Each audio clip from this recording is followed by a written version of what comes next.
साथियों, स्वागत करते हैं आपका अपने YouTube चैनल स्टडी विथ पवन में। साथियों, अगर आप यहां तक पहुंच चुके हैं तो कृपया चैनल को सब्सक्राइब कीजिए, वीडियो अच्छी लगे तो लाइक कीजिए और बेल आइकन को दबा दीजिए, जिससे हमारी वीडियो की सारी नोटिफिकेशन आपके पास पहुंच सके। साथियों, आज सीटेट के बारे में कुछ महत्वपूर्ण बिंदुओं पर चर्चा करेंगे, जिसमें बहुचर्चित कुछ शब्द हैं जिसको केवल देखने मात्र से ही आपके क्वेश्चन को 90 से भी अधिक परसेंटेज होगा कि वो सही हो जाए। तो साथियों, चलते हैं आज के कुछ सकारात्मक और नकारात्मक शब्दों के तरफ। साथियों, जैसा कि सकारात्मक शब्द इधर है और नकारात्मक शब्द इधर है, तो देखिए दोस्तों, अगर सकारात्मक शब्द रहेगा तो देख करके आप समझ जाइएगा कि ये क्वेश्चन का विकल्प सही है। अगर बच्चे के बारे में कुछ पूछा हुआ है, अगर नहीं है, नकारात्मक पूछ रहा है, तो जाहिर सी बात है कि इस साइड वाले सभी नकारात्मक हैं। और अगर कुछ बच्चे के बारे में सकारात्मक पूछ रहा है, तो जाहिर सी बात है कि इधर है सब सकारात्मक।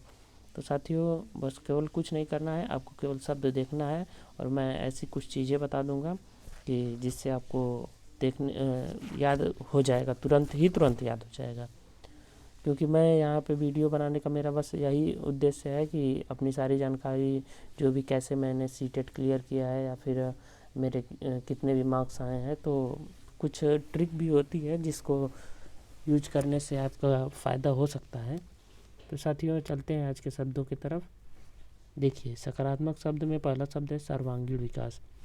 यदि बच्चे के बारे में कुछ पूछता है और उसके विकास के बारे में या फिर उसके वृद्धि के बारे में या फिर मानसिक विकास के बारे में या फिर ऐसे बहुत सारी चीज़ें इधर उधर से घुमा करके पूछ सकता है, तो दोस्तों सकारात्मक शब्द में पहला ही हो जाएगा सर्वांगीण विकास। ये बहुत चर्चित शब्द है बालक के विकास के बारे में। उसके बाद करके सीखना या हस्तपरत गतिविधियाँ। जी, करके सीखना एक मेथड है। इसके पहले वाली वीडियो में मैंने बताया था कि किस विधि को करके सीखना विधि कहते हैं। अगर आप लोगों को पता होगा तो कमेंट बॉक्स में ज़रूर से ज़रूर बताइएगा, नहीं तो मैं वीडियो की लिंक दे दूंगा, आप लोग देख सकते हैं। और देख क्या सकते हैं, मैं आपको बता देता हूँ कि खोज विधि को ही करके सीखना विधि कहते हैं, ह्यूरिस्टिक मेथड। क्योंकि आप जाएंगे दूसरी वीडियो देखने मेरी, तब तक आप 2-4 क्वेश्चन दूसरी जगह से पढ़ सकते हैं या फिर मेरी वीडियो से ही देख सकते हैं। बच्चे का सम्मान, लगाव, प्रोत्साहन, ये सब भी सकारात्मक शब्दों में ही आता है।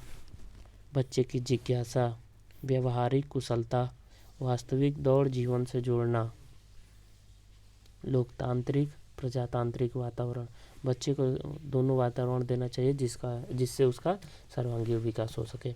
समावेशी कक्षा या शिक्षा संसाधन के रूप में। विभिन्न संदर्भों में भाषा प्रयोग।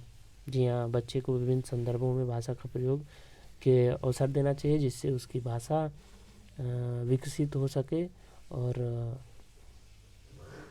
और उसका विकास हो सके। गतिविधि आधारित शिक्षा। जी हाँ, जब बच्चा एक्टिव रहेगा तो उसको खुद से ज़्यादा सीख सकता है, तो इसलिए गतिविधि आधारित शिक्षा देनी चाहिए। अवसर, बच्चे को अवसर देने से ही उसका विकास होगा। जैसे आप अपने बच्चे को अवसर देती हैं तो किन्हीं कार्यों में कुशल हो सकता है। विभिन्न या वैविध्यपूर्ण, इसका मतलब है कि भिन्न भिन्न प्रकार से। सृजनात्मकता, संदर्भानुसार। जी हाँ, आपको मैं बता देता हूँ कि इतने सारे जो शब्द मैंने दिए हैं वो आपको कहीं नहीं मिलेंगे। कहीं का मतलब पूरे YouTube में आप खोज लीजिएगा, इतने अधिक कहीं नहीं मिलेंगे। स्वाभाविक शब्द, अवधारणात्मक क्षमता, भाषा प्रयोग की क्षमता, अर्थपूर्ण या भावपूर्ण, चित्र या स्थानिक, स्वयं खोजना। ये सभी दोस्तों सकारात्मक शब्द हैं जिनको आप देख करके विकल्प में से और तुरंत ट्रिक कर सकते हैं और आपका क्वेश्चन अधिकतम तौर से सही होगा, जहाँ तक कि मेरी आशा है। और आप उतने तो समझदार होंगे ही कि आप देख करके जान सकते हैं। कारणों का पता लगाकर समाधान करना या निदान करना। निदानात्मक शिक्षण कार्य, सर्वांगीण विकास, फिर से दोबारा आ गया है दोस्तों। आशावादी और मनोवैज्ञानिक, बाल केंद्रित शिक्षा, व्यवहारिक शब्दों का समावेशन, दृश्य एवं श्रव्य सामग्री। देखिए, प्रत्यक्ष सामग्री यानी कि उसके सामने जो बच्चे के सामने मिलता है देख सकता है, वही प्रत्यक्ष है। मातृभाषा के माध्यम से शिक्षा, जी हाँ, मातृभाषा के माध्यम से बच्चे को अगर शिक्षा दी जाती है वो तो अधिक सीखता है। वनस्पतियों के लिए अवलोकन, जी हाँ, अगर बच्चे को प्रकृति के बारे में अगर कोई सूचना देना है, अपने पेड़ पौधे के बारे में सूचना देना है, तो उसके लिए और उसको अवलोकन करना आवश्यक है, जिससे कि वो ज़्यादा समझ सकें। बच्चों की समस्या को जानकर समाधान करना, जी हाँ, शिक्षक को चाहिए कि बच्चों की समस्या को जानकर और उसका समाधान करे, ना कि उसको दंड दे। दोस्तों, अन्य शब्दों में, नकारात्मक शब्दों में देखिए आप, ये शब्द जो हैं वो सब नकारात्मक हैं, और अगर आप उसे विकल्प में नकारात्मक या नहीं लिख के पूछता है तो आप तुरंत टिक करिएगा और ध्यान रखिएगा कि आपसे मिस ना हो जाए, क्योंकि आपको सीटेट में बहुत अधिक से अधिक अंक स्कोर करना है और आपको ये दिखाना है कि आप आने वाली भर्ती में पास ही नहीं होंगे वरन सिलेक्शन लेंगे। देखिए, नकारात्मक शब्दों में केवल, मात्र, एकमात्र, बिल्कुल, सिर्फ, ही, ये बच्चों के सर्वांगीण विकास में बाधक है, तो इसीलिए ये सभी नकारात्मक। दंड या शिकायत, बच्चे को कभी दंड नहीं देना चाहिए, उसकी जो कमियां हैं उसको समझ कर उसका निदान करना चाहिए। बार बार पुरस्कार देना चाहिए, बार बार पुरस्कार देने से बच्चा अपने जिज्ञासाओं को नहीं बढ़ा पाएगा, क्योंकि उसको यही लगेगा कि मुझे बार बार पुरस्कार मिल ही रहा है और मेरे पास इतने पुरस्कार हो गए हैं। हतोत्साहित करना, जी हाँ, बच्चों को कभी हतोत्साहित नहीं करना चाहिए। बालक को गलत कहना, बालक को कभी गलत नहीं करना। रटना या दोहराना, बच्चे को समझ के शिक्षा देनी चाहिए, ना कि रटने के लिए उसको प्रेरित करना चाहिए।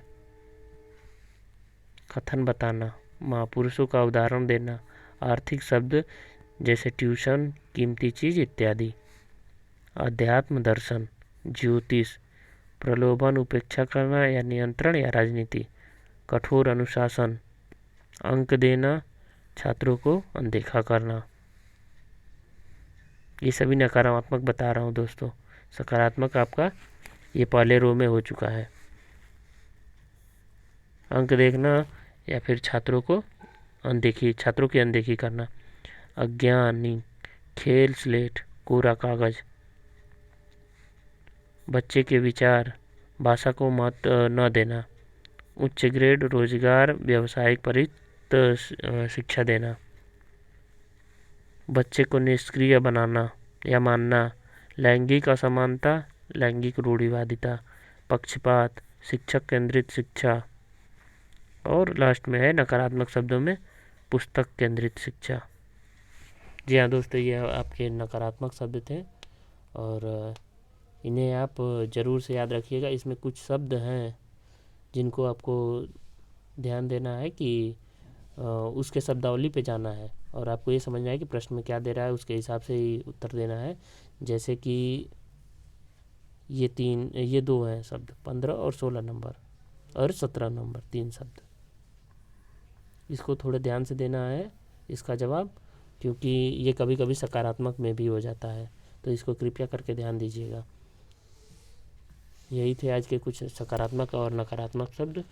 और दोस्तों, इस बार सीटेट में नॉर्मलाइजेशन की प्रक्रिया अपना ली गई है, तो देखिए आगे क्या होता है और किस बेसिस पे वे लोग नंबर देते हैं।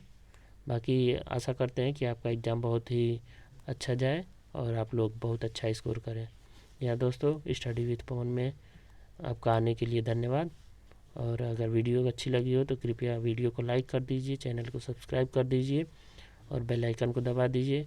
और इस वीडियो के लिंक में मैं अपने टेलीग्राम का लिंक दे दूंगा, जहां पे आप जुड़ करके और हमारे चैनल से जुड़ सकते हैं, जहां आपको ये PDF प्रोवाइड करा दी जाएगी और कुछ अच्छे क्वेश्चन वहां पे बता दिए जाएंगे। जी हाँ दोस्तों, आपका हमारे साथ जुड़ने के लिए धन्यवाद।